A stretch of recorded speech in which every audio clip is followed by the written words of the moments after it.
Good evening and welcome to Uncivil Disobedience. This is Chris Richards, the Eclectic Radical.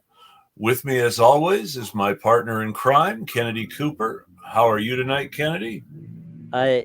So I got a bunch of free turkeys from a restaurant that got too many Thanksgiving turkeys, and I've been doing nothing but like bake turkeys for like 12 hours, and I'm losing my mind.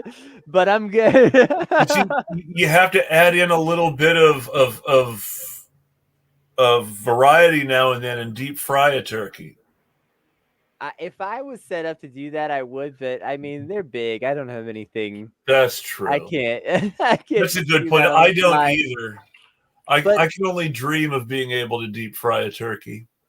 but it was a good opportunity to just like pick up some free food that I can eat for myself, feed my friends and people that I know that need some extra stuff. And also I'm trying to let people know that hey, this restaurant's got a gazillion turkeys to give away still because they fucked up apparently at Thanksgiving. So it's just been one of those kind of mutual aid, real goofy like that sometimes. That's all I can say.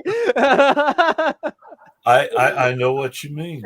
And joining us tonight is our guest, John Keating, who is a former candidate for the state legislature there in Illinois, is an activist with No Amarin Shutoffs and the Green Party, and who is enjoying the retaliation of law enforcement at the current time. How are you doing tonight, John? I'm doing well. Had some good turkey last week myself, and I'm enjoying some time in between court dates where I can just kind of relax with my family and kind of focus on my business. That's good. Yeah, And thank you, Chris and Kennedy, very much for having me. I am honored to be on your 25th show and have absolutely enjoyed the ones that I've been able to watch.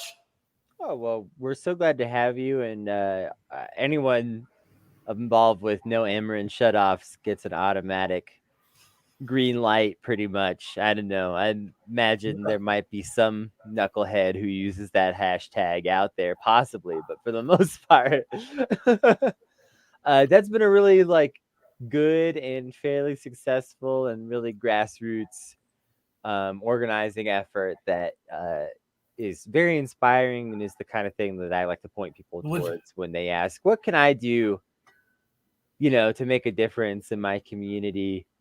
And it's, if you're feeling helpless, look at No Amarin Shutoffs. That's what I say. You can organize to help keep people's utilities online and make a governor's life miserable. A billionaire's life and a governor's life all in one. Yes. Let's not forget that J.B. Pritzker is, in fact, a billionaire. And when the oligarchs just have to come out of the shadows and hold office themselves, things are really breaking down. Yep. Yeah, for sure. I mean, and this is a guy... This is a guy who I don't even understand why he wanted to be governor, except that someone told me that his name is being floated for president. He's likely going to be the party's choice, the DNC's choice, after Harris has run her gambit. Once the party decides that they're ready for another old white guy again. Yeah. They've had their token woman of color, and then they can move back to business as usual. Not that he'll necessarily get elected. I mean, DNC loves to try to anoint these dorky weirdos that aren't actually capable of having a human conversation with anyone. Hillary Clinton comes to mind, and Joe Biden. Man, and that's even here in Illinois. The Illinois Democratic Party is pushing in the new heavily gerrymandered 13th, Nikki Budzinski, who was on the labor team for Hillary. pure blue dog, and they're taking this gerrymandered district that they barely are pulling out of the clutches of the GOP, and they're going to try and run a centrist in it. And you see, things like that can backfire on them.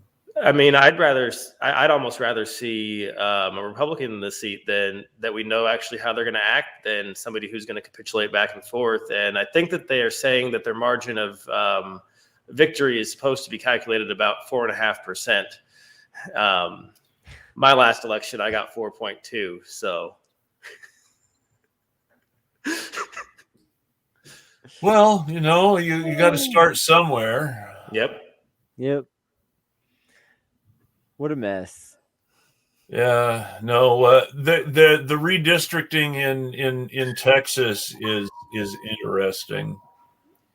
Yep. There was a new district in Austin that was expected to be a wide open free for all between a whole bunch of people, and instead Lloyd Doggett is running there instead of in his own district, and somebody new who's basically a hand-picked successor is running in his old district. And that's exactly how that's the chess moves that they set up when they draft these things. Yeah. And I strongly support one of the other people who is still running against him, even though I've pretty much given up on the Democratic Party. This is just one of those things where I support the candidate rather than the party, and it just happens she's running in a Democratic primary. But Donna Imem is really, really smart and has really big policy ideas. And more importantly, was able, and I'm still not entirely sure how, but was able to convince centrists that she was one of them and belonged at the cool kids table, while at the same time talking about these big policy ideas. And I'm not gonna lie. Her ideas on wages are so far to the left of the Democratic Party that it's almost amazing that she was nominated in 2020. But she won the nomination in the old district that she lived in, which is now part of the Texas 37th. And now she's running there. She's going to take on Lloyd Doggett. I'm impressed, and I think she has the name recognition to take on an incumbent after having been the party's nominee in Austin, or at least its suburbs, just 2 years ago. Well, 1 year ago right now, 2 years ago next year. Yeah, it's going to be interesting to see how that shakes out. Just because like you said, it's not working up to be how any of the folks who are supposed to know how that stuff's going to shake out we're planning on it.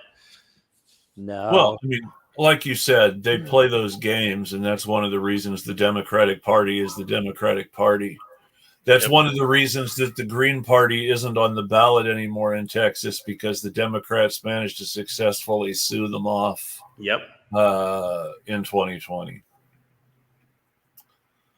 It's all gross. The Republicans suppress voters, the Democrats suppress parties. It's two sides of the same coin.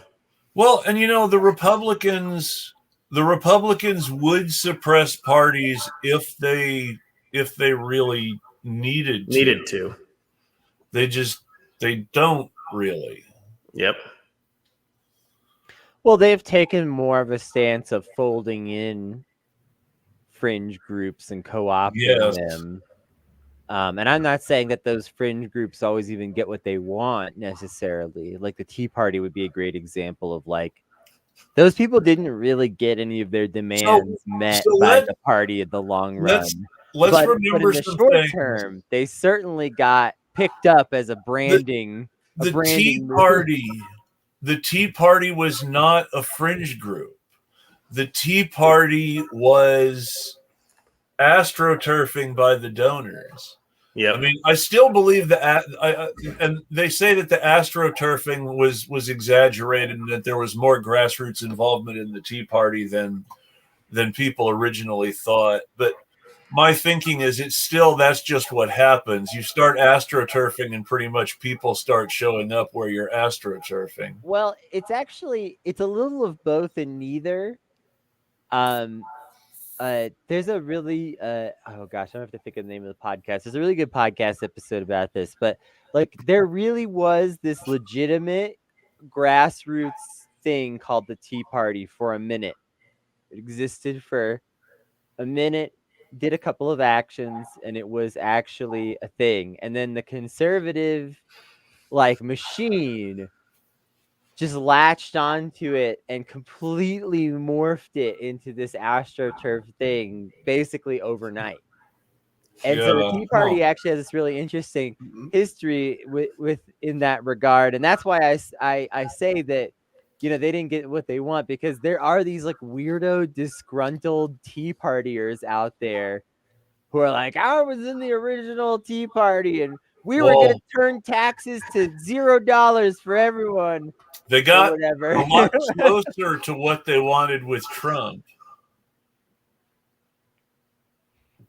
Yeah, honestly. Remember that Freedom Caucus that was supporting him so hard had originally been the Tea Party Caucus, but had changed its name to the Freedom Caucus after Tea Party stopped being cool. Yep. I think it was when, and I still remember this. I think it was when Rachel Maddow started consistently referring to the Tea Party as teabaggers that they started trying to get people to call them the Freedom Caucus, and eventually they actually got it to stick. Yeah, when Rachel Maddow is owning you on the internet, you've done something wrong. No, it wasn't on the internet. She was calling them teabaggers on the air. I know, but really, it's all the internet now. This was a few years ago still.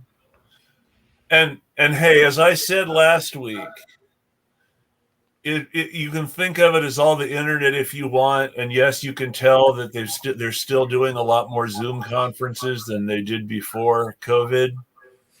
But once they started using the internet all the time, they have a lot more technical difficulties than we do. Yep. We actually have the higher production values when it comes to the internet side of things. Well, that's because we've been having to create our own media for 20 years now. I mean, I myself have been doing social media management since before MySpace, and it really kicked in during Occupy when we realized that we really had to have our own media sources, which is why I picked up a camera and shoot myself now, because we can't trust those sources to do it right or show anything close to what actually happened. So you have to have your copy to counter the narrative that they put out there. And in turn, that's made us better at this side of it, doing it from a guerrilla perspective than what they're able to do even with their $1 million budgets. It does make a difference. It's true. Yeah. Well, and they can't really hire the best of the best. Let's be real. Even if we're talking about people who aren't on the left, who are just the best YouTube editors, they're not going to switch to work for CNN. Whoever they're working for right now pays them better, gives them more flexible hours, doesn't give a shit if they are drunk in the Zoom call or what, you know what I mean? Literally though, a lot of these jobs are very laid back, very flexible, just, if you're an editor right now and you work for Logan Paul and you're one of the best YouTube content editors in the world or whatever, and you work for some weirdo jackass like that, because that's who has the money for you, and you get paid $250,000 or more a year to just edit YouTube shit, there's no offer that CNN can make you. Joe Rogan. If you work for Joe Rogan, you're never going to work for CNN or MSNBC or Yeah, Fox. MSNBC is not going to get Joe Rogan's editors. That's crazy to say, right? But it's true. And so when they all had to go online, it's like, no, you're not going to look as good as Rogan, because Rogan's guys are the absolute some of the best in the industry. I'm not saying this because I like Joe Rogan. Anybody who watches this show knows I hate that guy. But regardless of how I feel about him, he has some of the best, like, people to manage his streams and video clips and blah blah, all that stuff that you could possibly have in the whole industry. Yeah, you're not gonna snatch those people up. Isn't that such a weird time that we live in?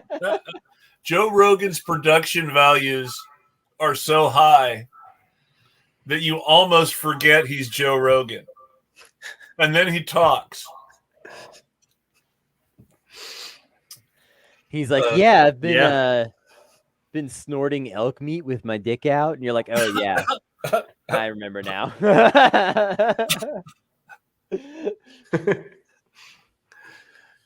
I still can't help but go back to make this joke, because he's giving medical advice now.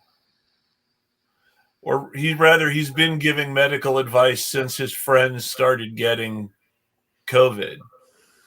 Tim Pool was taking medical advice from Joe Rogan, which I guess that's about the right speed.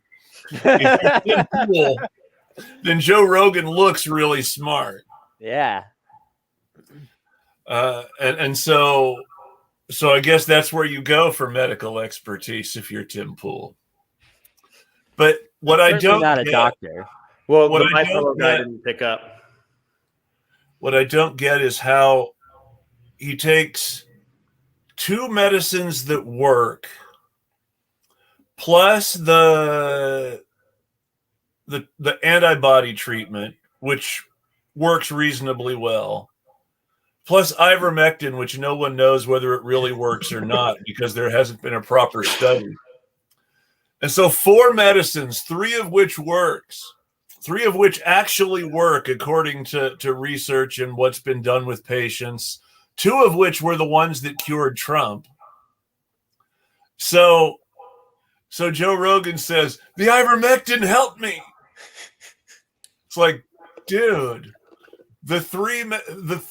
just 2 of the other 3 medicines you were taking cured the president. So what are you on about?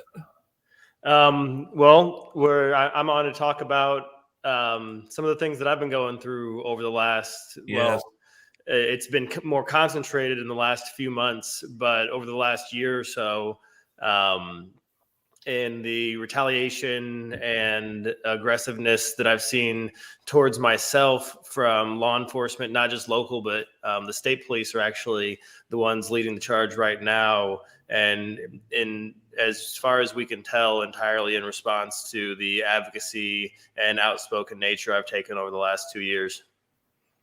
Gotta love it. I was expecting retaliation. I wasn't expecting felony arson. I just thought I'd get pulled over a whole lot. Well, I don't know much about the Illinois State Police history.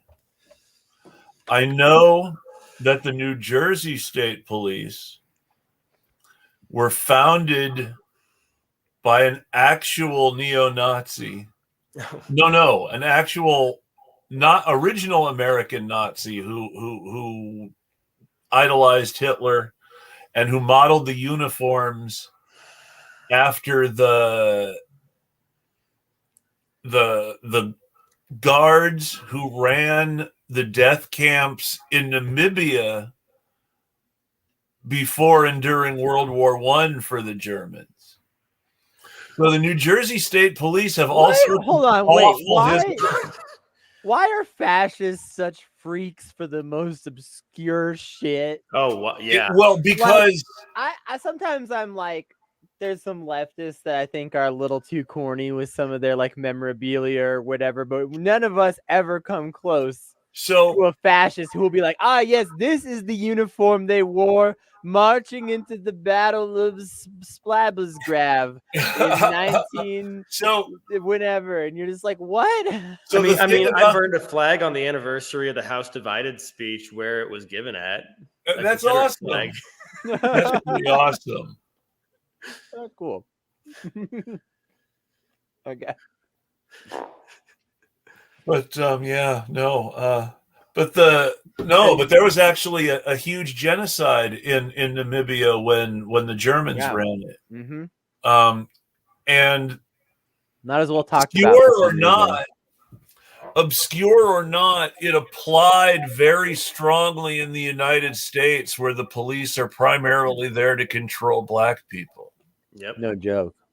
And the New Jersey State Police have a record of being particularly nasty and brutal towards black people. Not that most cops don't, but even among cops, the New Jersey State Police have a reputation of being particularly bad.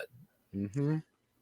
Yeah, well, here in Illinois, the state police wear brown shirts. Oh, lovely. That's not subtle. Yeah. But definitely the most notorious for violence here is the Chicago PD, who, of course, yes. Even just a few years ago was operating black sites.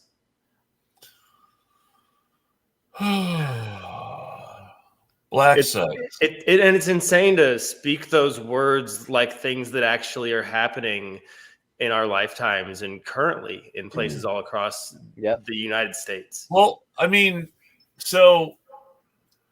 and I'm trying to remember.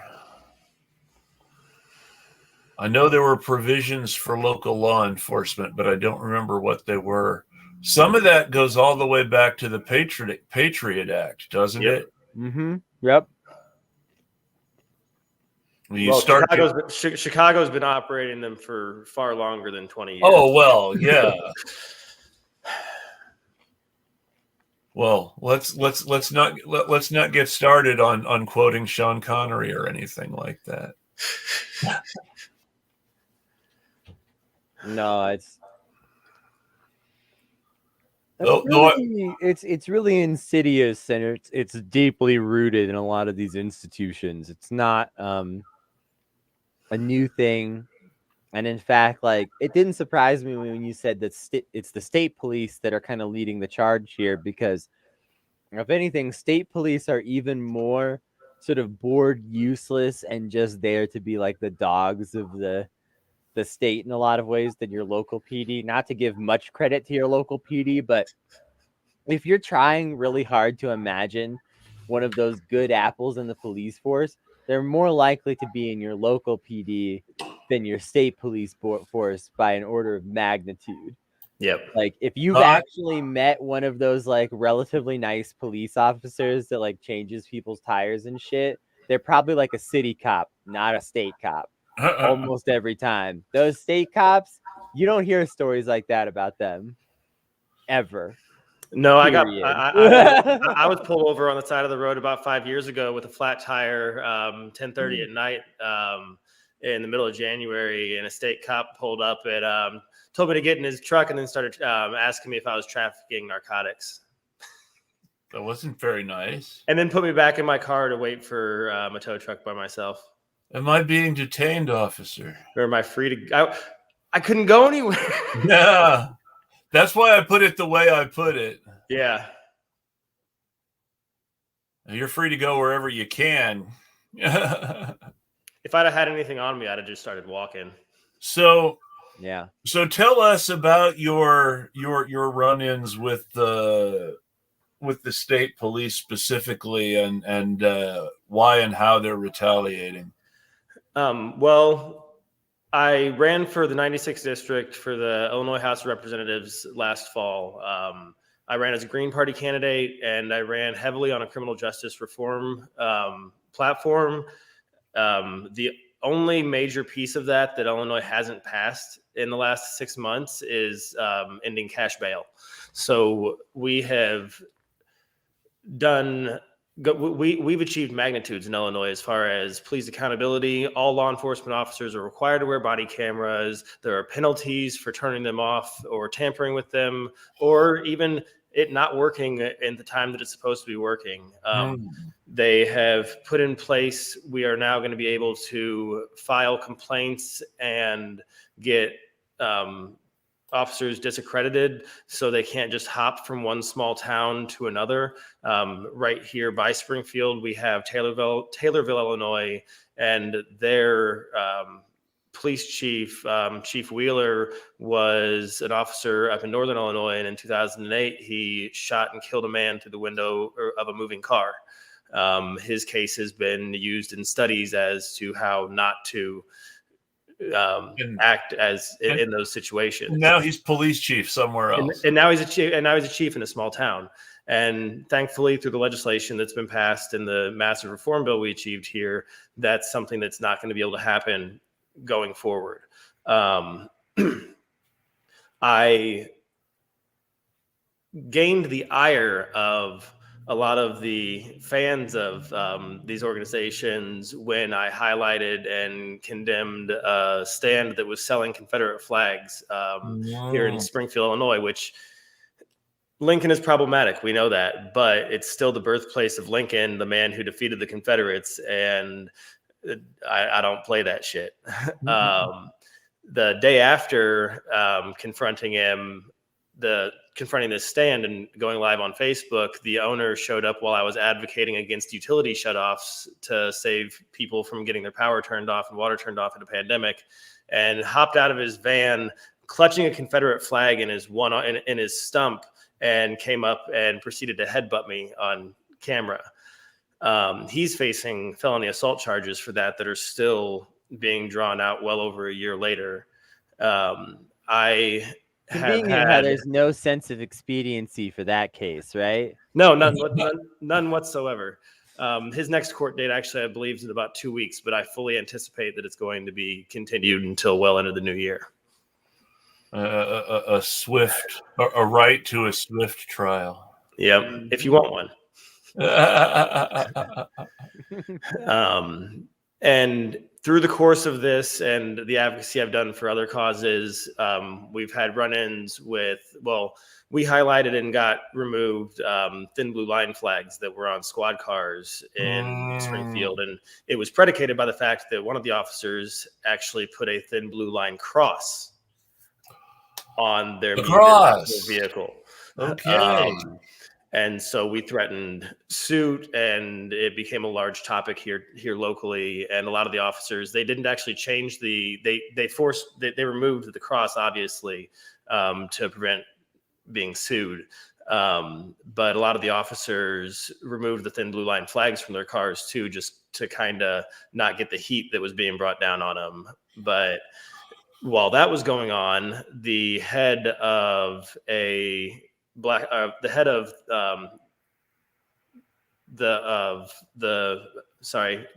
the Blue, Illinois, Jeffrey Clapfelter, who was actually a part-time police officer. It always baffled me. The head of a organization that's supposed to show community support for police is a cop. I wonder why they couldn't find anybody else to do that. But this gentleman actually named me by name after I refused to shake his hand when he saw me in public one night, and talked about how miserable of a human I am, and list this, and this. And this is a guy who goes around all around the state and posts pictures posing with state police chiefs. And he puts signs out at the state police campus here in the area. And so a few months after that, I had an altercation with the one-armed man at the state fair, and he was recording my kids. We got into an argument. I'm glad my kids were there because I had a harder time keeping my cool that time than I did the initial time when he accosted me. But after we got our watermelon, that is the only reason I was anywhere near him, was my son has a heart condition and he overheats really easy. And so he'd actually just gotten sick, and we'd cooled down in a cooling center. And then on the way out of the fairgrounds, we stopped to get the watermelon my daughter wanted, because we had to leave the fair early. I was trying to at least make her salvage her day a little bit. And then that's when this guy comes around the side like a lunatic. And so we leave the fairgrounds, and I go and perform a concert in my friend's basement. And then the next morning I wake up to the news that his stand had caught fire overnight. And well, I had a visit from the state police about 2 days after that. And then a week later, they came and served a subpoena or warrant, and seized my cell phone, my dash cam, and 8 SD cards from my vehicle. Popular belief is that Confederate flags weren't selling well this year. And maybe there was an insurance payout that was found by torching that stand with right after something had happened with somebody that he had Well, previous what a issues. I have a question. What a strange local rumor. Well, I'm going to go ahead and go all paranoid conspiracy theory here. The Confederate flag stand burned down. Yep. What's the statute of limitations on arson in Illinois? There isn't one. That's a very interesting coincidence, is that you're having issues with cops, and you have a legal issue that never expires for a crime with no statute of limitations while you're having issues with cops. Yep. Who would have thunk it? It's strange how these things fall into place for them. Also, though, I just want to point out, I'm going to be the anti-conspiratorial one, as I often am, and just say, I don't want to be accused of slander or libel. So a hypothetical drunk Confederate piece of shit, jerk-ass motherfucker who can barely keep his life together is a very likely candidate to accidentally burn something down. Just saying. Especially if he's the type that maybe is also like obsessed with fireworks, like a lot of these like patriot weirdos, or maybe he's into firearms. So another thing that can start things ablaze. Maybe he's making his own ammunition. I don't know what this hypothetical Confederate weirdo might get up to. This actually raises a very serious question. When you're talking about Occam's razor, and you're trying to decide which of several possibilities is really the simplest, is police corruption really that complicated? They have all of the tools and capacities at their hand to facilitate it, so it's kind of in their power to make it happen.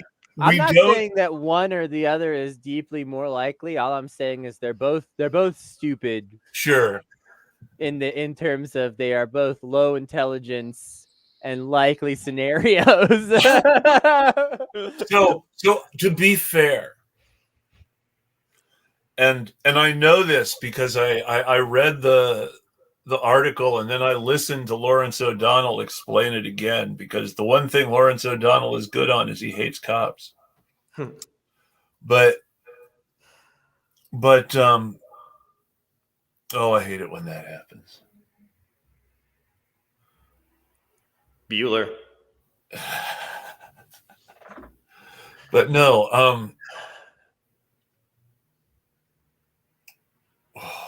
I hate that. Well, if it's only one thing that Lawrence McDonald's good at, then you should be able to figure it out again quick. Well, no, he hates cops, but specific explanation.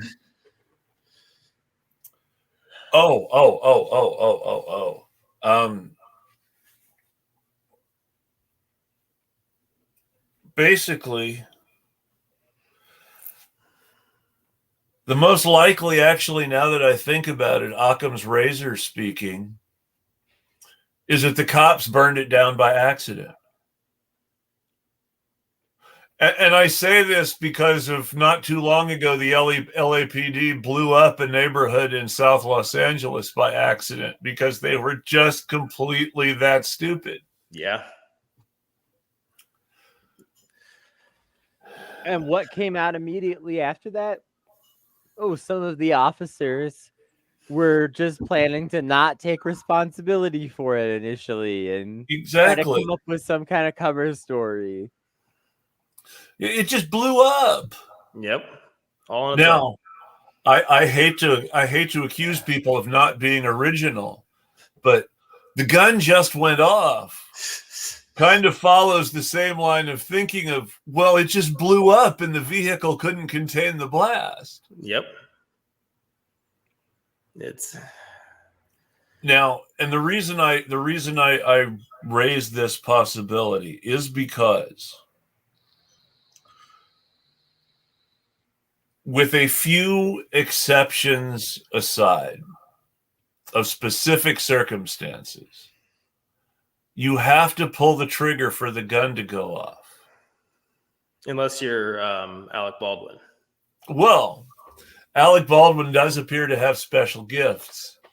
However, what seems more likely to me is the fact that, well, you can put enough pressure on the trigger to not realize that you're pulling the trigger when you release the hammer. Yep. Actually, I'll stop you there and take this even much further. I'm probably the closest thing to a gun expert on this show. So, because of all the farming, you need guns on a farm sometime. You need to know how to use them, and you need to store them safely until the next time that you need to use them, which is sometimes a long time away. Well, sometimes you need to take care of 30 to 50 feral hogs. 30 to 50.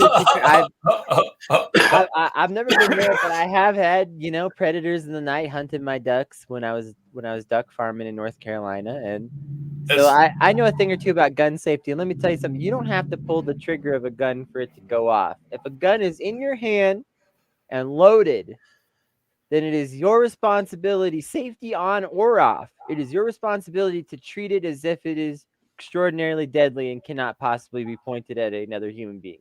Because that's the truth. It is extraordinarily deadly. Yep. I mean, if you don't know if the gun is loaded, well, then you failed basic gun safety, because if someone hands you a gun, you check to see if it's loaded, regardless of what they tell you. Or If how they tell much you- you trust them.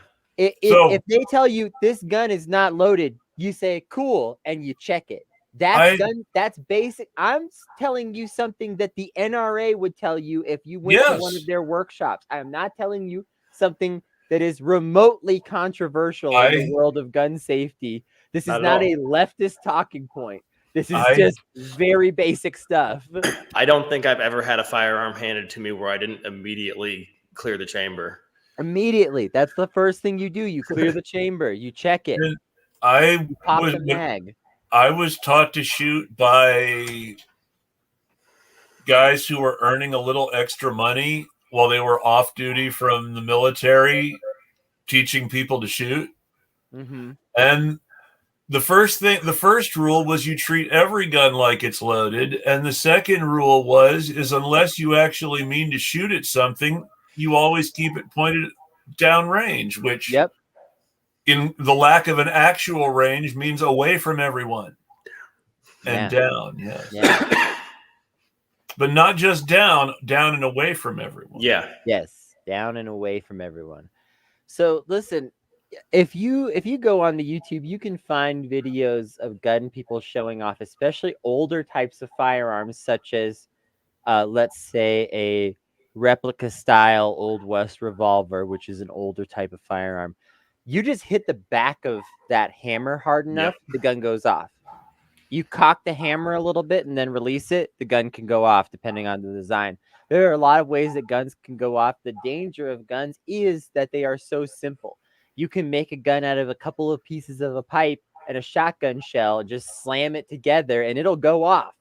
And we're not even talking just actual guns going off in this situation. I mean, this is a wooden stand that's covered in cloth and has lights running through it. Yeah. Bringing it back to this story, the hypothetical gun in this story could easily go off any number of ways. Yeah. That's really an important thing to keep in mind here, is that, especially, I mean, fair stands, come on, this shit burns down all the time. This is like people like duct tape an outlet together with like 6 things plugged into it, and then wrap that in a sheet, and then put it in a bucket of water, and then somehow they think that's gonna work out. And I was actually a full-time carny for 3 years when I was younger. I traveled around the country doing the games, and our safety meetings is what we referred to meeting up for some cannabis. So that's also when you'll hear work in construction. I'm speaking possibly from experience. Who knows? I would say, what am I saying? I speak from experience. But yeah, safety. Also got to file this paperwork. You ever hear some construction guys start talking about paperwork? They're about to go get high, okay? Construction guys don't handle paperwork, all right? In the same way that carnies don't deal with safety. Yeah, exactly. Yeah, I'm sure you saw every manner of hazardous outlet, ladder in a dangerous situation, etc. I might have stitched a guy's eyebrow back on myself one time. I'm sure. So let's take a moment to reflect on the fact that even beyond the Alec Baldwin incident, we know that it's apparently extremely dangerous to work on the set of Batwoman, from some of the things Ruby Rose said when explaining why she was never going back to the show. Yep. Apparently people died on the set of Batwoman without it ever being covered as a big deal. Yep. And that's just crazy that they'd be able to sweep something like that under the rug. Well, it's because they're people who are in hazardous, in some cases, they're people who are in hazardous jobs, like they're the cameraman for the stunt sequence or something like that. And here's the thing. Who have a much higher rate of death and injury on the job than police officers, I think it should be noted. Yes. Yeah, much higher. And perform a much greater service to our country as well, for the record. Like, if you're one of those stunt camera people who is out there, like, your face is like 2 feet from a moving car while you get the shot, and you get that perfect shot that shows up in the new Fast and the Furious, you're a hero. But what if it's propaganda? Well, maybe that's borderline. or they're the stunt photographer for some Marvel movie that really is awesome in so many ways, but yet also has an unsubtle and unappreciated push for the military-industrial complex. Yeah, all of that's really complicated. Media analysis gets complex when you're a leftist sometimes. I will say this, though. I still stand by what I said. No, I agree. Because still more valuable service than cops. Here's what else I'll say is that, and it's funny that we're talking about Alec Baldwin, because this has been on my mind a lot lately. But we're talking about perversions of justice here on Uncivil Disobedience tonight. Well, this is like, we've got John here to talk about, what happens to the little guy. Let's talk about what happens to the big guy. Somehow Alec Baldwin is just allowed to spin whatever narrative he wants about that shooting. Well, et cetera, et cetera. And here's what I want to say. Filmmaking can be very risky. And a lot of the people who work doing stunts in films, do it being a film action driver, things like that, they know that they are in a risky job, and they accept that to some extent, but they're still counting on something. And what they're counting on is that all of their coworkers who are there to minimize their risk did their job. Yep. That's what they're counting on. Because they know that, every single, shoot could be life or death. Yep. In a lot of cases. And And so they're counting on that, and that's what Alec Baldwin failed to provide for his crew. And yes, I'm putting the blame on him because he was one of the major producers. He was in charge of a bunch of the decisions. They walked the union staff off. I mean, they negotiated in bad faith. They didn't provide housing in the places they were told they were going to provide housing. They created an unsafe work environment by causing them to travel well over an hour to their lodging after shooting for 14 to 16 hours some days, and then get up and do it again. And they walked these guys off, and then they brought scabs in. And that's the biggest thing that's not being talked about, is this wasn't just an accident. This was predicated by an unsafe work environment that had been called out by organized labor, and that Alec Baldwin, as one of the producers, made the conscious decision to remove them from the production and to bring in people who weren't held to that high of the armorer was surprisingly young for the position and had never worked as an armorer on a movie before. Well, that's nepotism in Hollywood for you there, because wasn't her father an armorer? Yeah, it was a nepotism thing. And I'll say this too. This is so I live in New Mexico. This happened here. And something that I can tell you is that this what you're describing with the lodging being too far away and stuff, with the lodging being that far and with the hours being like that, this was very arguably in violation of New Mexico labor laws. Of course. So these union people, not only were they walking off for conditions that, they felt was appropriate for their union, but also this was in line with New Mexico labor laws. They were trying to make, enforce the state law that they should be protected by to some extent. Oil my head real quick. I just got some lotion handed to me. It does smell real good. So it's worth noting that they were attempting to skirt not just union regulations and safety regulations, but also state labor laws to do all this. I mean, it's really like, how is this not?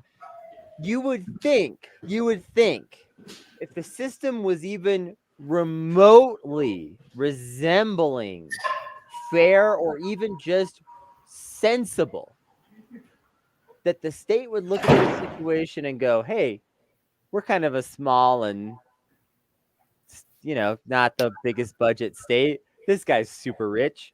Let's sue the fuck out of him.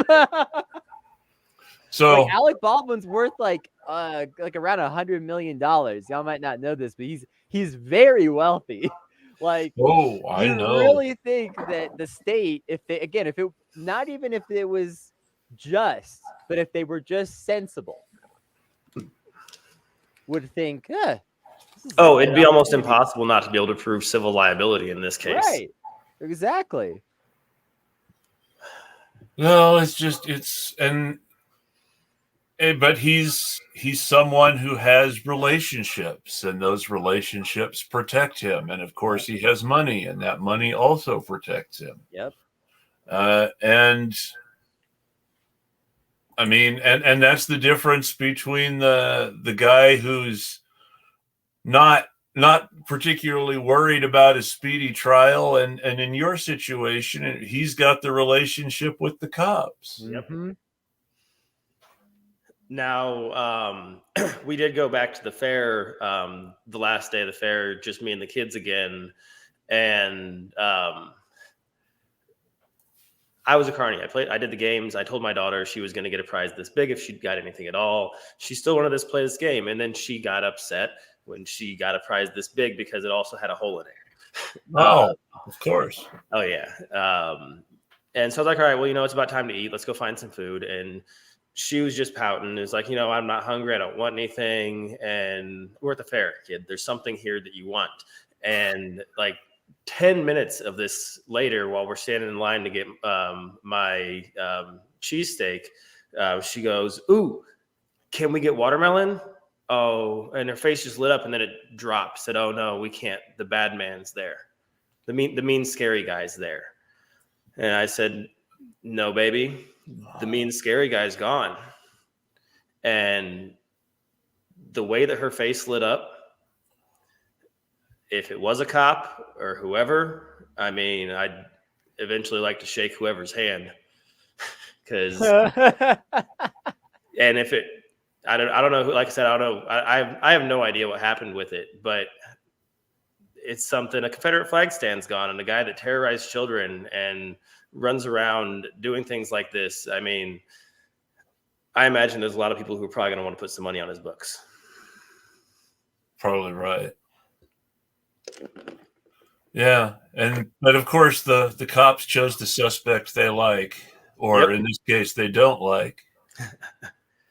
I'm just really upset because I had just gotten the phone, and I've never buy myself like a good brand new device because I fix them for a living. And I got like a Xiaomi Mi 11 Ultra from China. It had a screen on the back, good cameras. And this is they can hold it forever because there's no statute of limitations. It's just gross. Yep. And that's just one more reason to harass people. One more way that the fact that it was arson is convenient. Yep. And I mean, I am somebody who has gone through a lot in the public eye, and it's not something that gets to me. But like we were talking about earlier, before we went on air, my hair was longer than yours a month ago, Chris. And then I developed alopecia areata, which is a stress-induced autoimmune condition where your hair follicles attack themselves. And my wife she deals with anxiety and depression just like I do. And the way that this has affected my family it's disgusting. Well, I mean, we had a trauma expert on this very show to tell us once that, anxiety and depression are common symptoms of post-traumatic stress disorder, which most Americans probably have.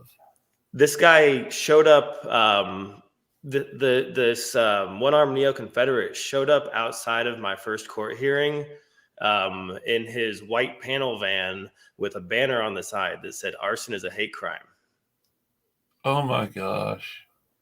And then went and filed a false police report against me saying that I accosted him and yelled at him. And thankfully the entire complex is under surveillance at all times. So when I spoke to the officers, they were able to actually just pull up the video and saw that I didn't even break stride when I looked at him. Yeah. Well, yeah, every time I see a white panel van now, it definitely makes my heart jump a little bit. I would be concerned. Yeah, it's scary stuff. And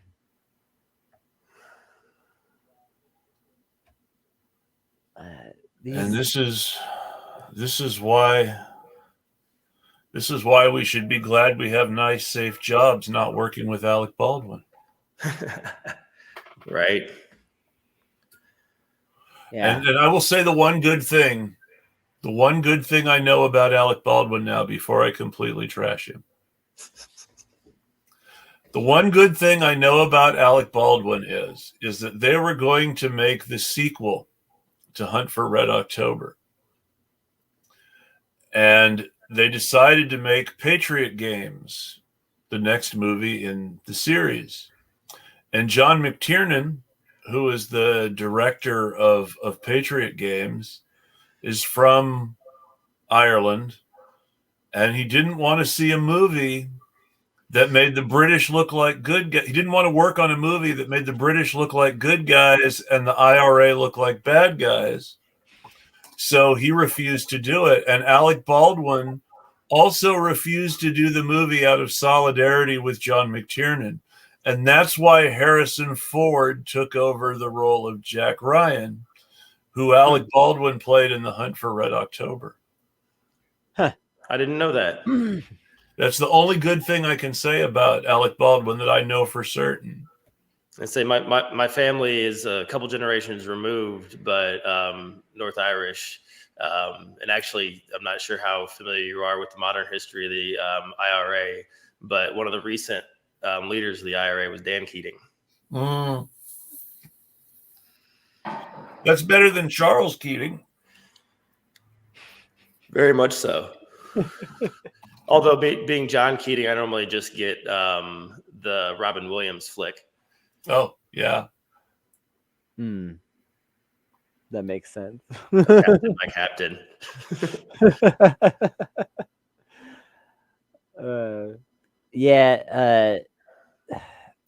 There's not much good to say about Alec Baldwin. There's also not much good to say about neo-Confederates.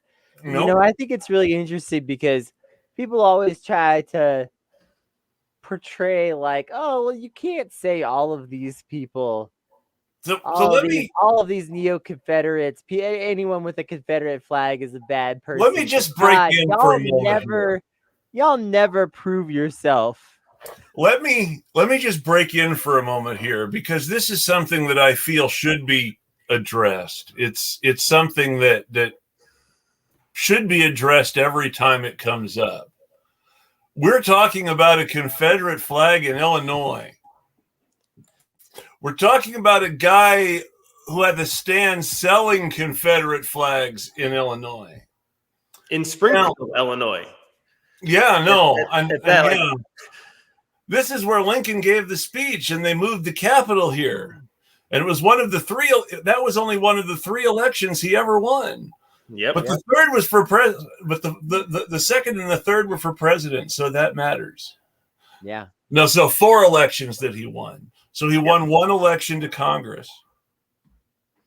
And then he promptly lost for re-election because he took a principled stand on an issue and believed that the principled stand on the issue was more important than re-election. In fact, and I will give them credit for this because we give the Whigs a hard time all too often. The reason the Whigs ceased to exist as an effective party ultimately was they had specifically opposed the Mexican War during the Mexican War. They were wiped out in Congress. Lincoln and almost every other Whig in Congress at the time lost their re-election because of their principled stand against the Mexican War. And they began to lose relevancy as a party after that. They still managed to elect one more president, Zachary Taylor, but then he died, and his vice president was one of the worst northern sellouts to the South in history. And something that a lot of folks don't realize about Illinois is that Illinois was a slave state. Oh, of course, for a long time. For the first, from 1818 through 1848, slavery was legal here. Well, we actually just got the statue of the Lieutenant Governor, Pierre Menard, that the referendum to move the capital from the place it had been before Springfield to Springfield was in order to get a more favorable setting for a vote in the Illinois State Assembly to get rid of slavery. Yep, entirely. And up until that happened, Illinois was a slave state. Yeah. And I think it's also worth noting while we're talking about Lincoln and all this, that especially with this neo-Confederate piece of shit, jerk ass coming around and harassing you, that Lincoln was an abolitionist. He has been painted after the fact by reactionaries as, he was more of a mixed guy who, he did it cynically only, and there was no Lincoln would have hated your ass so much. Well, this is it's so fucking irritating. So this is with these people. this is one of these highly nuanced questions that in I the think end he was more of a segregationalist. he was kind of a segregationist. He became much more radical as the war went on. Yep. War But does that to people. he was fundamentally important in getting rid of slavery in Illinois.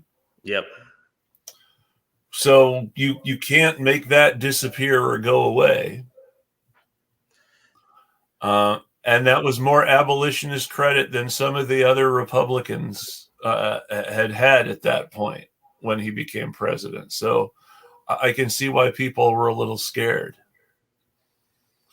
But yeah. And Lincoln's history was something that was brought up quite a bit here last summer, mainly in activist groups, because in front of the state capitol at the Lincoln statue was our meeting place for all of the rallies that we held for racial justice and social justice last year. Yeah. So it was something that was talked about. Well, do we want to continue to utilize this, wherein most people in the area, especially being the home of Lincoln, don't know the nuanced portions of his beliefs and his history. But we decided that, like you said, it was he became more radical as it went on, and eventually, I mean, now the big but, of course, is that he fell horribly behind, as did Ulysses S. Grant, who was probably even better on the question of race in some ways than Lincoln was. But both of them were still white supremacists in the sense that they were absolutely anti-indigenous in the way that every American president had been. Yep. Entirely. Yeah. No, we're not trying to give any more credit than is due. That's for sure. But no, and that's why I say that the nuanced question about Lincoln and well, was he anti-black? Was he anti-racist? That sort of goes out the window when you start bringing the Sioux War in Minnesota into things. That's why I kind of cringed just a little bit when somebody referred to me last year as General Sherman with the good hair.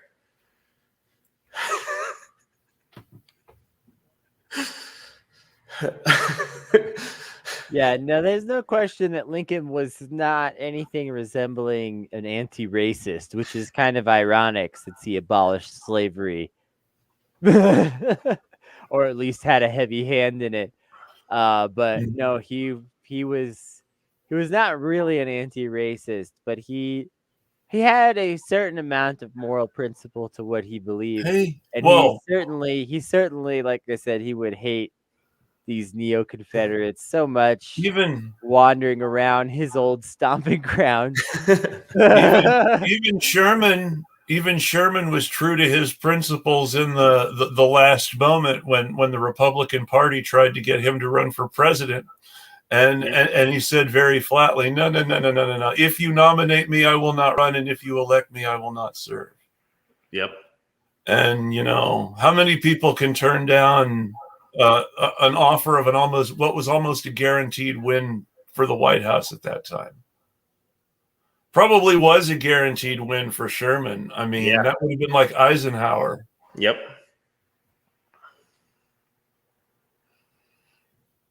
Yeah. But no, and that brings me back to why are there neo-Confederates in Illinois?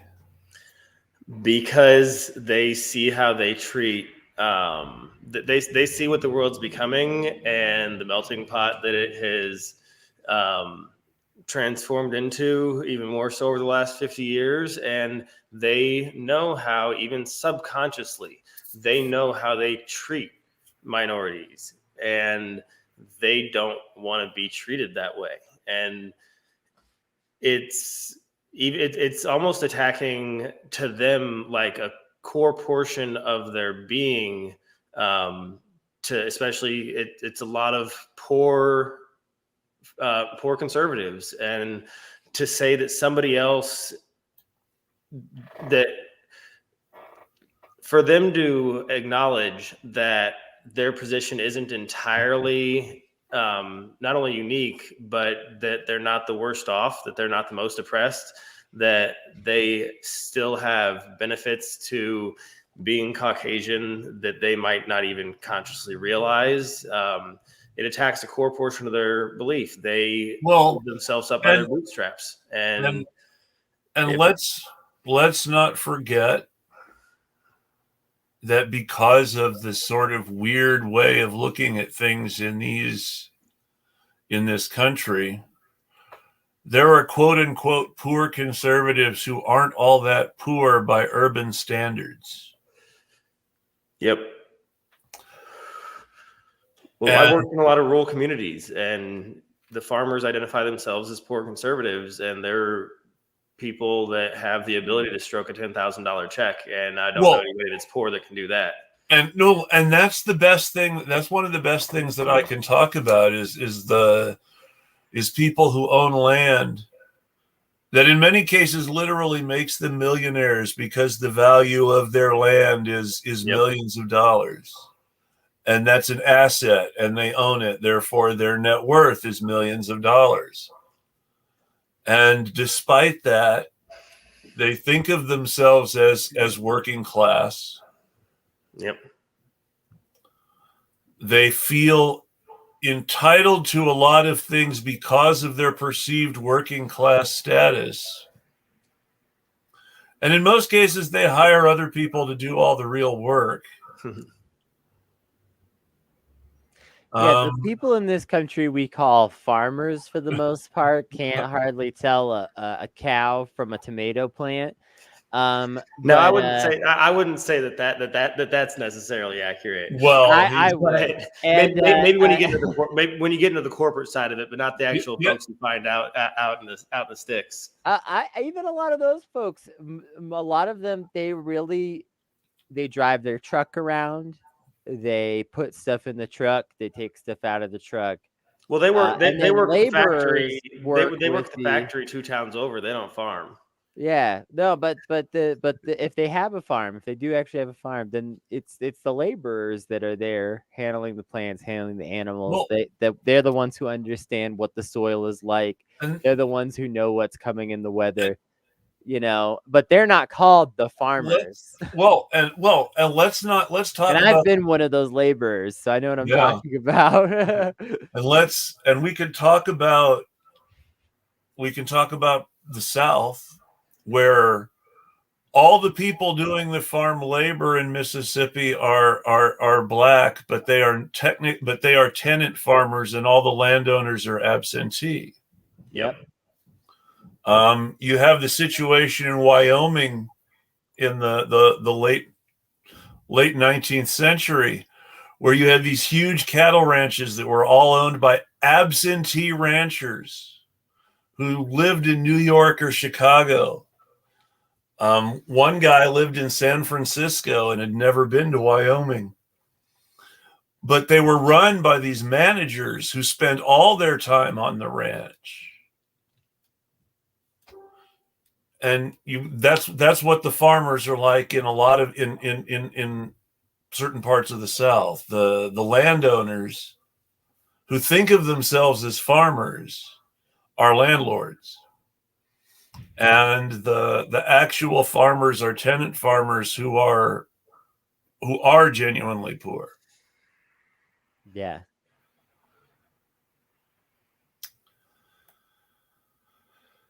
And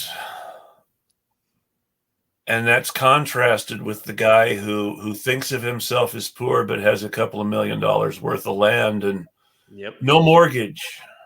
Yeah. Yep. And that centennial and that centennial sign out in the front yard that means that he doesn't pay the same property tax rate that his neighbors do either. Mm-hmm. Yep. But let's talk about even. I mean, listen. Even if you weren't born with a silver tractor in your mouth, even if you're the absolute poorest of the poor, and people who follow me on Twitter know like what I talk about in my life. I've lived absolute dirt poor, especially in my childhood, a fair bit.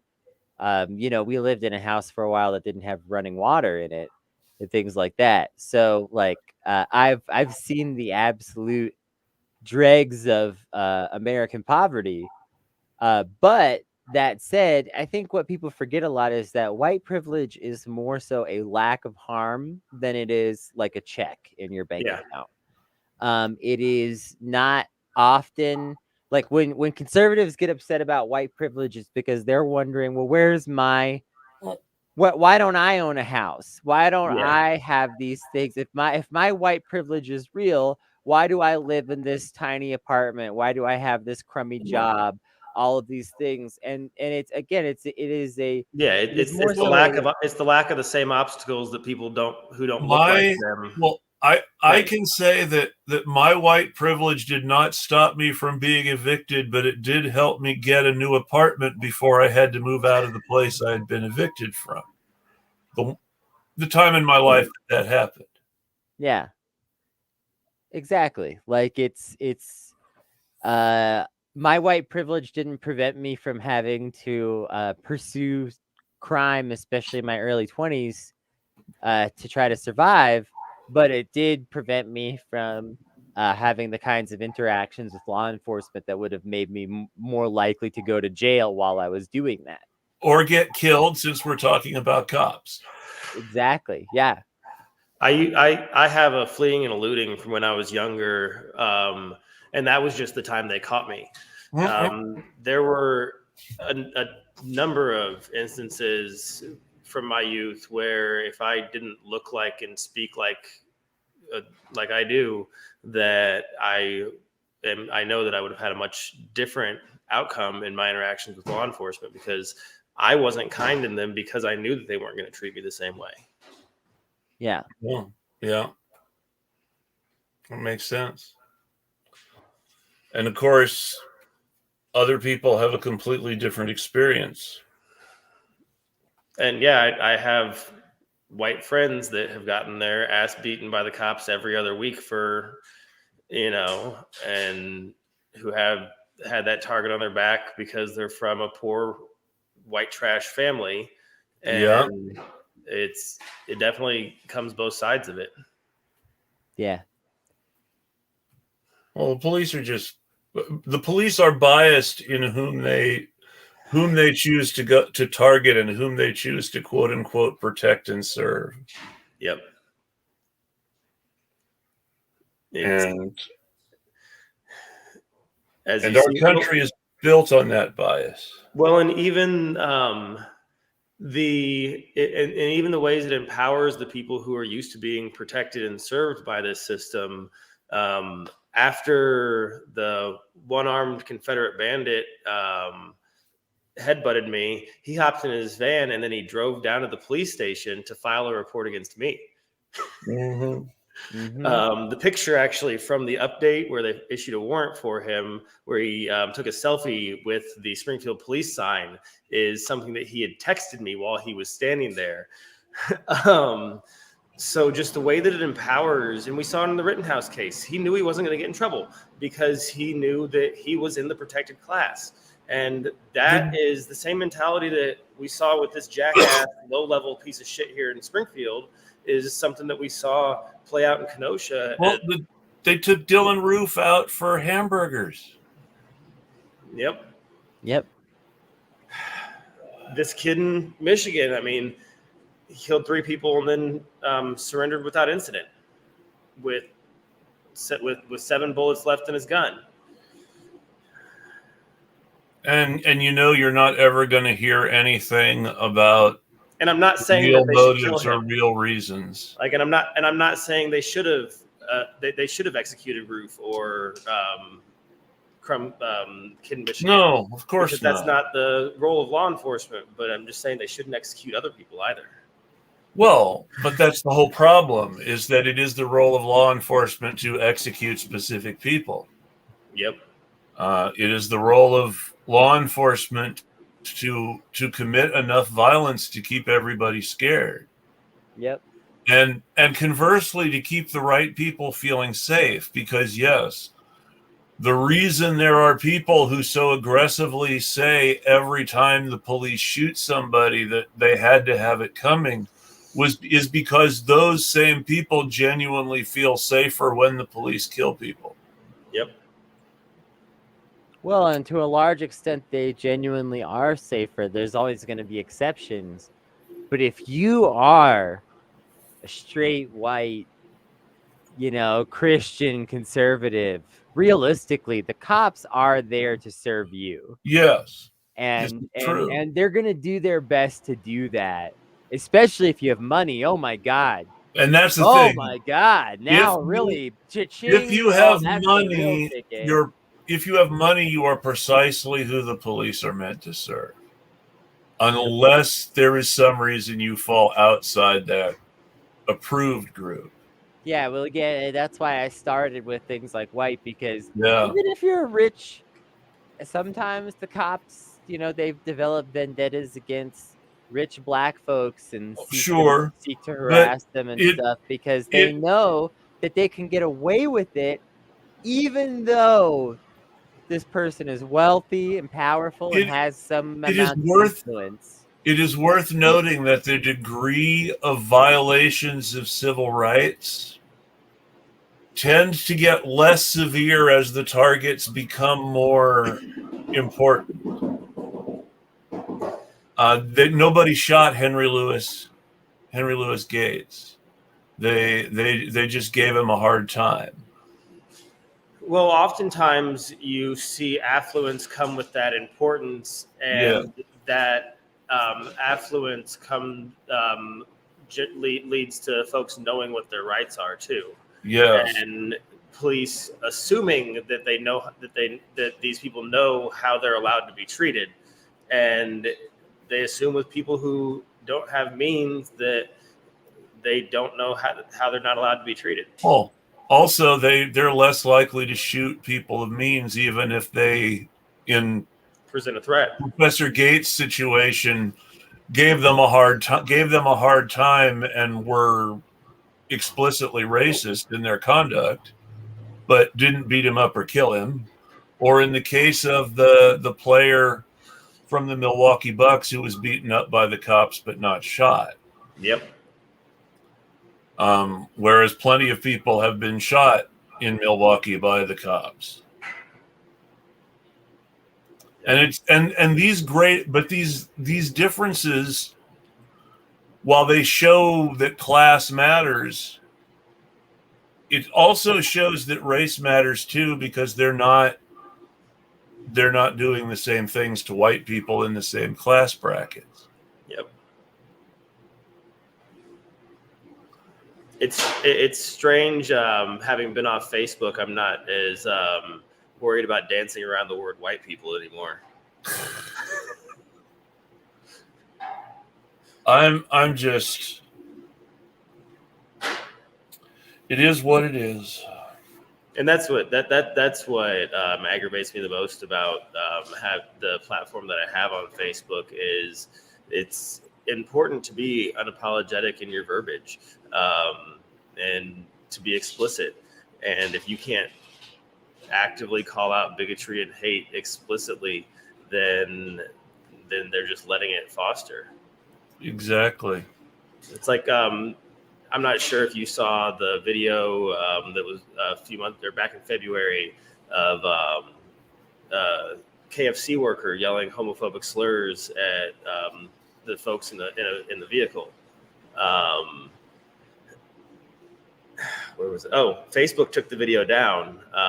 TikTok did not. They took it down and then brought it back. I actually got a 30-day ban on Facebook for it, but after TikTok brought it back, it resulted in KFC actually commenting, acknowledging, and cleaning house at the location where that had happened, and the manager had allowed it to.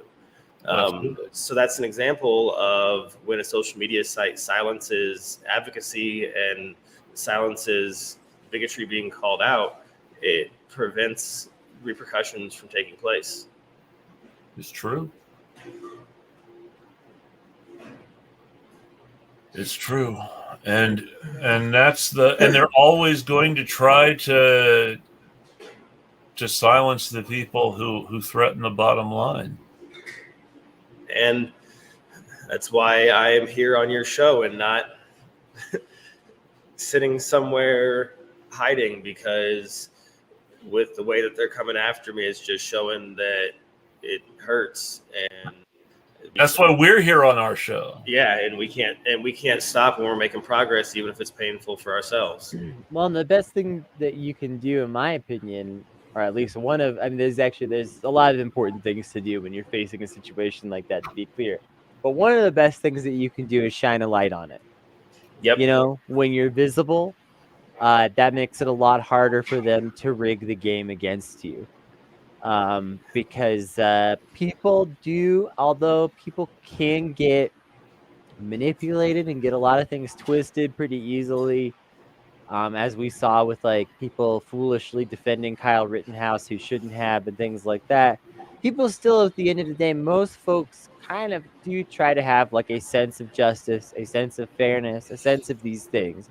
And if you are showing your side of the story clearly, you're documenting it, you're making it known what's going on, then people's general sense of fairness will often prevail. And that's how a lot of like progressive and leftist causes throughout history have been able to survive, is through enough visibility that certain things couldn't happen to them. Because when your movement is invisible, that's how you have the move bombing, something that people barely remember for the most part now, because that group was not really well known even in its time to people outside of the communities that it serviced. If you were being serviced by Move, then you knew them well, because they were in some cases literally saving your life and keeping you on your feet. But if you were outside of that sphere, you had no idea who this group was. And that allowed them to, that allowed the police to get away with what they did to some extent, was just the lack of visibility. If Move had been in the modern era and they had all been live on Instagram while the police were trying to firebomb them, it would have been a very different story. Yep. Yeah. No. There were people who were rewarded for their involvement in the Move bombing. Ed Rendell went on to become governor of Pennsylvania. He was the district attorney who signed off. And the mayor was like cheering for the cops to drop bombs. And if you look at it, it's like the difference in how the Move bombing is, the notoriety of the Move bombing and of Weather Underground. More people know who Weather Underground is, despite them not harming anyone. And a lot of people think they killed people. Yeah, a lot of people think they killed people. I had the chance to meet and sit down and talk with Bill Ayers back during Occupy. He came and gave a teach-in here in Springfield. And yeah, there's a lot of misconceptions about how that happened, but they're more well-known because they're able to be portrayed as terrorists, whereas the Move bombing, that organization is entirely victims. I mean, the police carried out a strike as they would on enemy combatants on foreign soil. And this was against a target where they knew there were kids, where they knew there were children. Yep. And so, when they don't think that anyone's really watching, that's what corrupt fascist people / governments will do.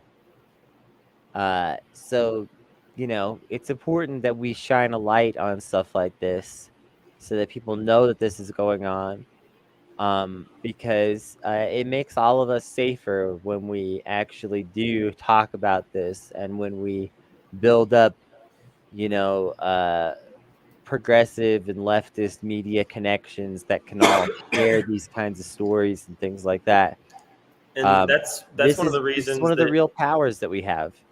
That's one of the reasons that despite the stress and anxiety that what I'm going through, the toll it's taking, I think it's important to talk about it because if they're able to get away with it with me, then they're just going to become more brazen. And I know I'm not unique. I know I'm not the first, but if they get away with it now in the midst of all the attention that they have on them, then they're just going to keep going. Well, anytime somebody gets away with something, they're going to try it again. Yep. Or they're going to escalate. Yes. Or other people are going to have to escalate because of what they got away with. Mm-hmm. And yeah, that's the reaction that I've seen from the left in response to what Rittenhouse has gotten away with. Yes. That's exactly what I was thinking. I mean, somebody who is, of all things, a lawyer, came as close as possible on Twitter to advocating for violence, and was basically saying, I don't see any other option. And I don't want to be too explicit because I don't want to advocate for violence, but it was very surprising language to hear from a lawyer. I think there's a big difference between advocating for violence and advocating for preparedness. This was closer to one than the other, and I don't mean that. I don't even mean that in necessarily I don't mean to condemn it necessarily. They may be right. I would prefer they weren't, but they may be right. Yep. But it was very strong language, very surprising language, and if the lawyers on the left are immediately going there, what are the people who actually carry the guns? I mean, I fully advocate for anybody who has the desire and the confidence to be able to actually use in a situation where it's necessary to go through whatever legal means in your area and go through proper training, learn how to use it, spend a lot of time with it. Yes. Because gun safety is not a joke. And not at all. Also, it's not like an entirely unfun thing to learn in every respect also. So like, it's not like, yes, it is very serious, but also like ultimately you're probably going to have some fun. Like you're probably going to go to the shooting range one day with your buddy who has the automatic rifle and just let her rip and just, wow, that really is something to behold and have a good time. But at a buddy of mine had a bump stock years ago, and that was a really good time going out into the farm knowing what you're doing. You have to take it totally seriously. And I'll take it one step further and say, you need to, if you're on the left, you can't just try to be a good guy with a gun that doesn't exist. You need to practice community self-defense specifically. Yes. If you think that you're going to be a good guy with a gun, you're being like the reactionaries and you're following a reactionary train of thought that will lead to you. That's exactly why me and my friend Chadwick actually were in Kenosha the night after Rittenhouse last year, and we went up with medical supplies and food, and we left any firearms at home. We had our we had our plates on, but we weren't there. You have to know what situations to take it into, because especially being on the side that we're on, walking into there armed would have been a bloodbath. And you have to know. You have to know when it's. You have to be able to know when it's the right thing. And you don't get to just decide when the community needs it. You need to actually organize with people. Yep. entirely. And just because I can't help but take one last shot at Kyle Rittenhouse, shooting a medic is a war crime. Yep. Agreed. I sat down with the streamer that tourniqueted Gage's arm, and the story from the people who were there drastically differs from the way it was presented. Oh yeah, But we all know that. Yeah. Even the video points out that the way the video is presented is not strictly accurate because the video contradicts the narration in several key points. Yep. Yeah. I saw some videos that were actually, I don't know why, but for some reason this wasn't sensational enough to get as much attention as other things. But I saw a couple of people really tried to do relatively unbiased videos about it, where they would just show the footage. And even those folks, some of those folks who are very unbiased, just people who just look at cases, things, look at this kind of footage, crime scene footage type stuff. A lot of them were like, yeah, here's the timeline. Doesn't look good, basically. Doesn't look good for Kyle's case here. And so if even like a lot of people who were not on the left at all were able to just clearly show it through showing the footage, then, you have to really wonder about the people, some of whom we've talked about on this show, who managed to show a very convenient version of the footage only. Well, I mean, and beyond going after those folks again, that's not why I mentioned it. I just wanted. That's not why we're here tonight specifically. Yes, but beyond all that, it's the people who defend Rittenhouse sympathize with Rittenhouse and not the people Rittenhouse shot. It's that simple. They are making judgments about those people that cause them to sympathize with Rittenhouse instead. I've seen them make those arguments. Yep, very much so. But that is so, and that's a good way to get back, since we're talking about Kenosha. That gets us back to Illinois. I don't. We should get back on track because this show is already running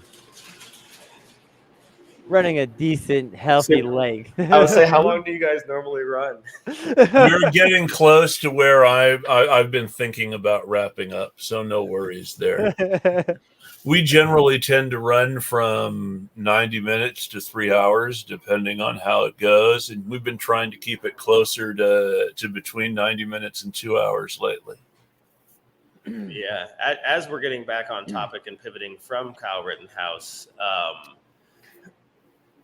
despite not having anything to do with this, it's still been an extremely expensive court case.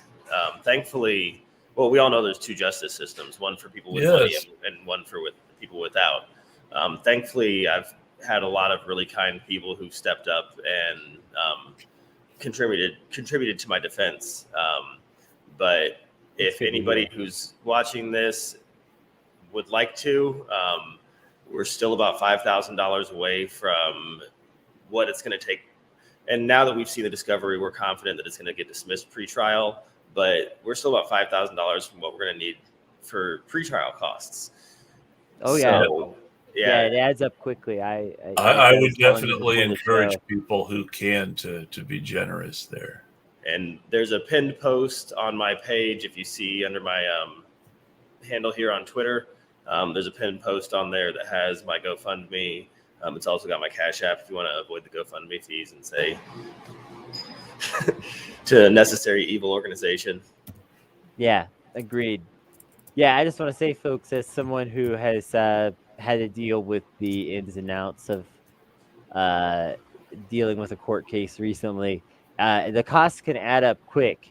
And I was very lucky in my situation that for various reasons, my particular situation came out much cheaper than the average, but I still got, a glimpse into seeing just how expensive it could get. And oh my gosh, so yeah, if you Well, can help when I out, was go do when it. I was younger and when I was 19, I saw the other side of this. I spent just over 3 months in county jail for spray painting because I couldn't afford $2,000 for bail.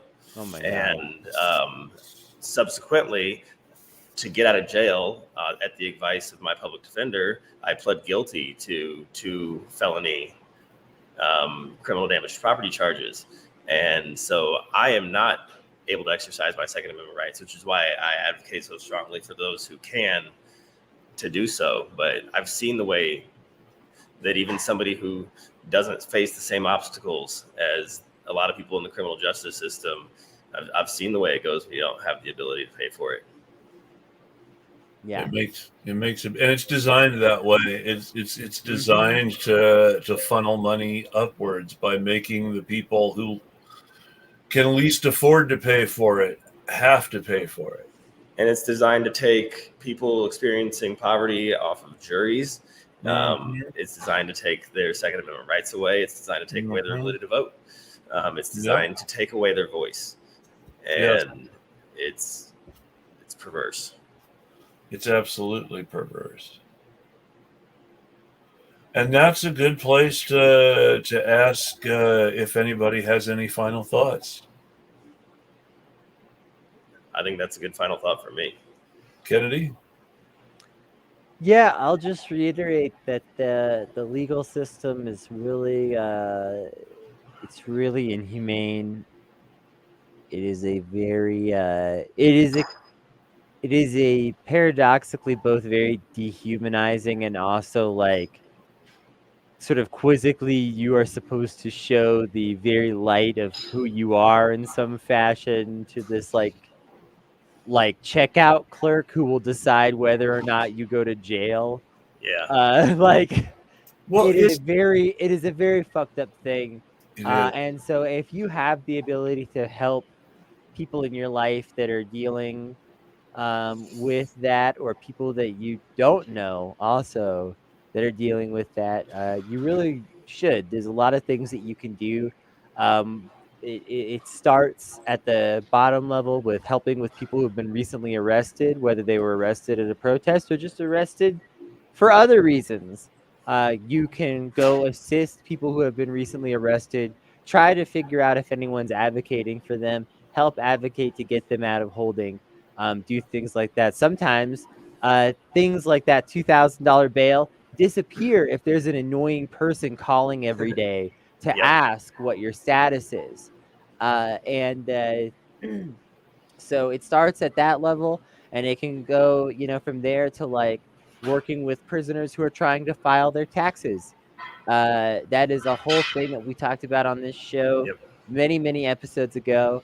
And I want to call back to that because people need to keep these different options in mind and think about, our incarcerated population. These are still our citizens. These are still our brothers, sisters, neighbors, friends. The vast majority of people incarcerated in this country are good people who have done nothing particularly wrong that you would find offensive or scary to be around. And you should support them in any way that you possibly can. And you should also help keep people from joining that number whenever you can. And so once again, Keating for change. If you have the ability to give, $10, whatever, to the legal fund, go help out. Because we gotta keep the solidarity up and keep people from getting crushed under the system, especially when the system is actively trying to send a message potentially. So that's all I have to say, folks. It's been a great show. Chris, what do you got? And if I can add real quick to what Kennedy said, if you don't have money to contribute, a great thing to do, like things were mentioned, working with prisoners to file taxes, but also to find the organizations in your state that are working to end cash bail, because the disproportionate rate at which people who are in custody are convicted versus those who aren't, and who are more harshly sentenced. Cash bail is one of the biggest things that leads to longer prison sentences for people at the same crime. So find what groups in your state are working on that. And here in Illinois, call your Democratic senators and House representatives and tell them that it doesn't matter if they caught flack for the criminal justice reform bill, that they need to vote to abolish cash bail. Everyone should vote to abolish cash bail everywhere. Agreed. There is no cash bail here in Oregon. But and they've also decriminalized a lot of things. Oregon's a model for a lot of situations. Well, Oregon, yes and no. Oregon is also a neoliberal hellhole in a lot of ways. Yeah. But it is possible to make meaningful changes. You know, we got a citizen-run police oversight thing for the state of New Mexico here, and it's made some differences. You know, it turns out if the citizens get to look over all the shit that the police did during the year and pass a bit of judgment on that system, that the system might improve a little bit, even if this is a neoliberal reformist solution. It can still help people. You got no fair public transportation in Albuquerque. That's right. Yes. Fair, free public transportation starting at the beginning of the year in the entire city of Albuquerque. Once again, these small changes in your community, they can help people. We just started charging again. They stopped charging fares for COVID and then started charging people again a few months ago. People love to complain about things other countries do before America does and act all shocked. So here I'm going to go ahead and act all shocked about something. The first city to dump fares for public transportation was St. Louis, Missouri. Yep. And the second is Albuquerque, New Mexico. And I mean permanently dump fares as a point of policy. Yeah. And I just want to say for the record, because you pointed out, you know, a lot of cities dabbled with reducing or getting rid of some fares or things like that during COVID. This is a great time to lean on your local elected officials. I know we're getting sidetracked here at the end with different topics, but this is a great time to lean on your local elected officials and say, hey, you know how you didn't charge fares on the buses for a year? You should just not do that in general. And everything didn't explode? Yeah, and depending on how your public transit is funded, it actually may not be that big of a deal to make the change. It really varies, though, and that's the one thing I have to make clear. It's a much more uphill battle if you're in, say, Atlanta, where MARTA is primarily funded by fares and has a whole system based on that. Here in Albuquerque, fares provided 13% of the funding for the buses.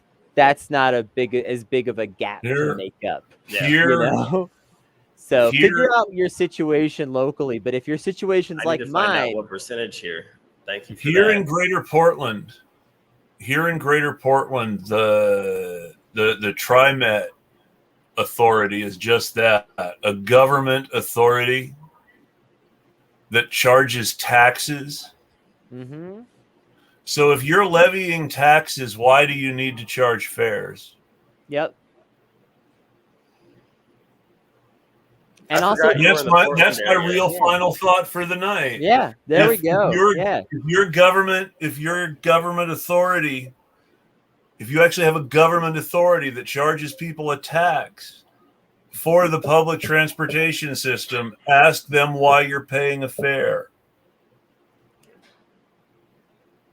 That's a great final thought. It's been a great show. Thank you again, John. I thoroughly enjoyed it. It's been a little while since I've sat down and talked to anybody. I thoroughly enjoyed sitting down with you folks tonight, and I appreciate you giving me the opportunity. Yeah, we're glad you could join us, and I hope everybody at home has a great night. I want to thank you for joining us too, and we'll tweet at you. I